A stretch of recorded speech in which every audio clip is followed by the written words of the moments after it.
Right now, the president is likely annoyed. He has been waiting over 40 minutes for President Vladimir Putin, who landed here in Helsinki well after he was scheduled to. President Trump arrived 16 or 17 hours ago here in Helsinki, and now he has been waiting at his hotel, waiting for President Vladimir Putin to get closer to where they're going to meet, the presidential palace, which is just right here to my left. Right now, he is still sitting at his hotel waiting for him to show up, and then he will go. Of course, Vladimir Putin is notorious for making other world leaders wait. He even made the Queen wait once when they met as well. But likely that is also a sign of power. He is really sending a message ahead of this very high-stakes summit with President Trump and Putin, where President Trump is facing enormous pressure back at home to confront the Russian leader over those latest indictments from the U.S. Department of Justice that showed that 12 Russian intelligence officers attacked the American election and hacked the Democratic Party.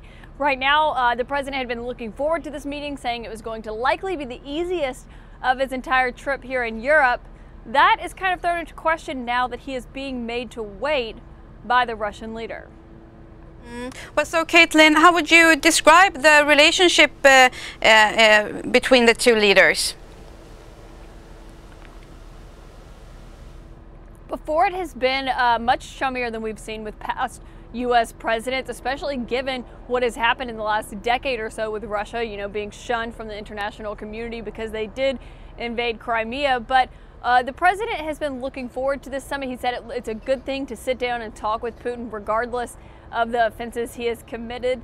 The president seems hopeful about establishing a warmer dialogue with him than he had with presidents in the past. Certainly, President Barack Obama and Vladimir Putin had a quite frosty relationship. And what we are seeing ahead of this summit was President Trump really trying to change the message there, not necessarily accomplish any concrete goals coming out of this 90-minute sit-down one-on-one with the Russian leader. But really, the goal here is for them to establish a rapport, a one-on-one relationship that they can use to build off of to go in the future.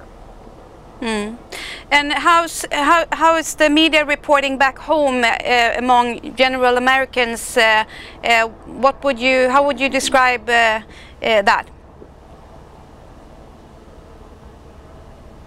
The reporting is just giving a little light into what this relationship between the two leaders is like, what President Trump is expecting, the fears that other world leaders have, including possible concessions that could happen during this. But otherwise, we'll be waiting to see what exactly it is that comes out of this sit-down.